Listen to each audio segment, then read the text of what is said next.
Additionally, if you look at government as a percentage of GDP, government at that time was 4.39% of GDP.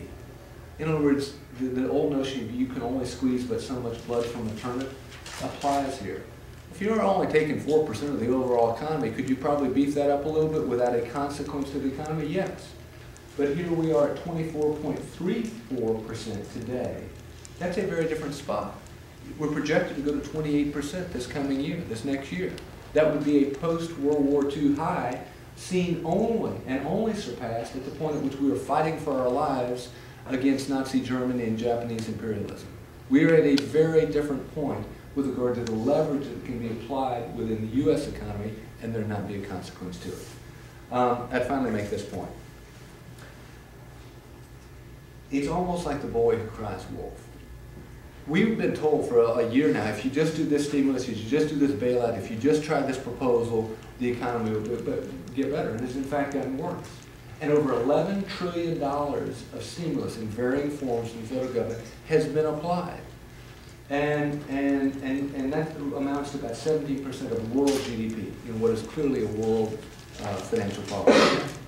Now what we're being told is, look, if you just give us another 1% of GDP, things will get better. Mind you, after just applying about 20% of world GDP to the problem. Does anybody really believe you were in a financial strait, you'd already applied about 20% of the apple to try and solve a problem, and then you come along and say, look, just give me another 1%, this will do it? I don't know how believable that is. And so I have reservations about the bill overall. I've got some other questions with regard to deficit for this year. But my point is, I guess I end where I started, which is we have, as an administration, very strong reservations about spending money that you don't have. And it's for that reason we think it's in the best interest of South Carolina taxpayers and the long-run viability of the South Carolina economy to apply this to paying down debt. For that reason, we're asking the waiver that we will ask of the federal government.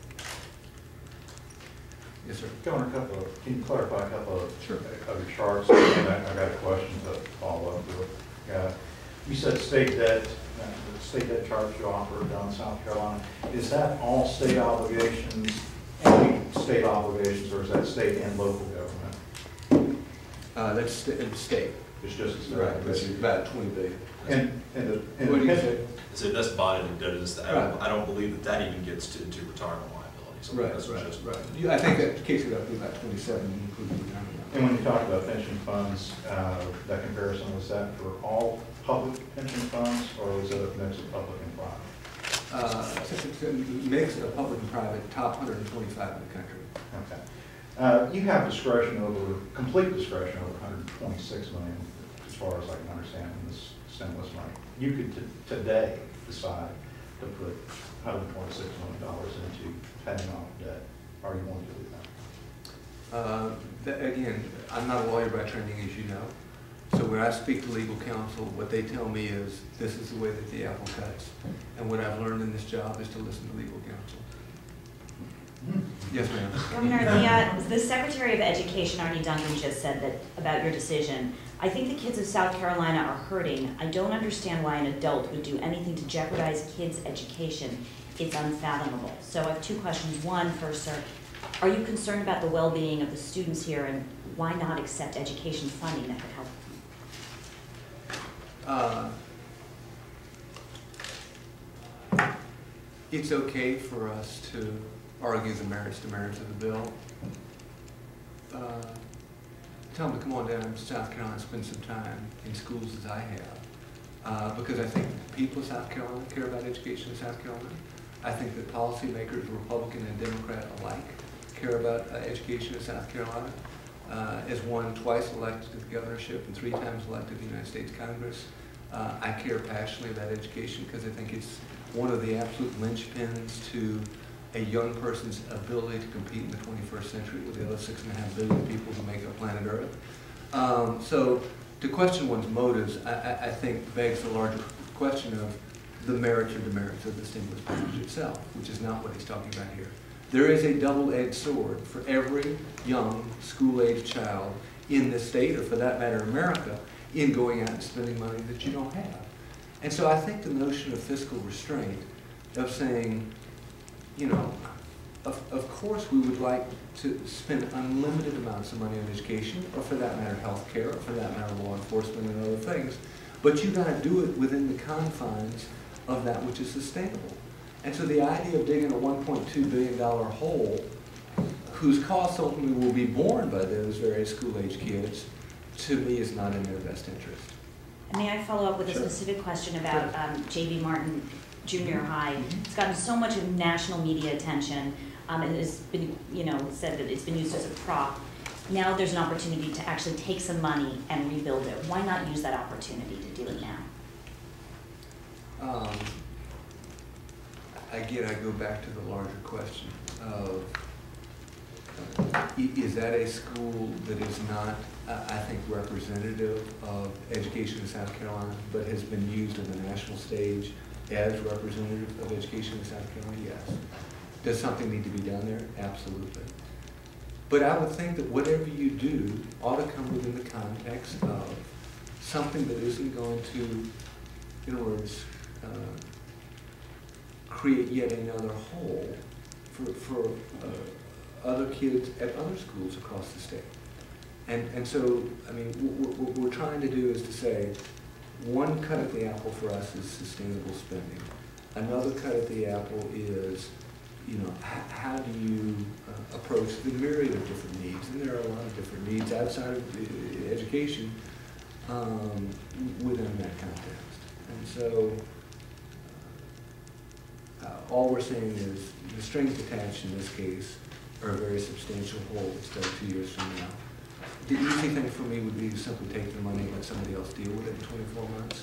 I don't think that would be the proper thing, though. Yes. Governor, as you're aware, obviously the unemployment rate in South Carolina is 10.4%. If you don't think the stimulus money is the answer to solving that, what is?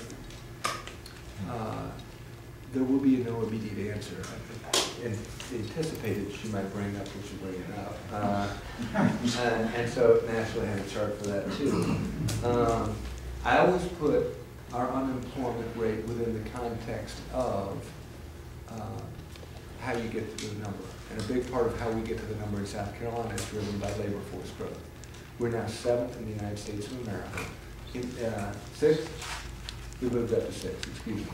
We're 6th now in the United States of America in labor force growth. And what that means in practical terms is that one can load up the family and the U-Haul in Michigan or Massachusetts or a whole host of other states, say there's no economic opportunity, I'm out of here, I'm headed to a state like South Carolina, and it just so happens that South Carolina is in the top 6 states, top 10 states as well, for which they head. Now in the long run, and so one way of cutting your unemployment rate is by folks moving out of your state. But in the long run, we're going to be much more prosperous and healthy economically because people chose to make South Carolina their home. And so we rank in the top 14 in the entire United States of America in employment growth. And so what that means is that there are more than 117,000 more people working today than there were 6 years ago in South Carolina. And in contrast, let's look at a state like Ohio. Ohio has lost 61,000 jobs on a net basis over the last 6 years, but their unemployment rate is below ours. If you look at Indeed, let me find Massachusetts, there's Massachusetts. Massachusetts has lost 50,000 jobs, 48,267 to be exact. Their unemployment rate is 7.4%, in other words, well below ours. So I just think, one, you got to look at the numbers behind the numbers in how we get to where we are. Then beyond that, I would say,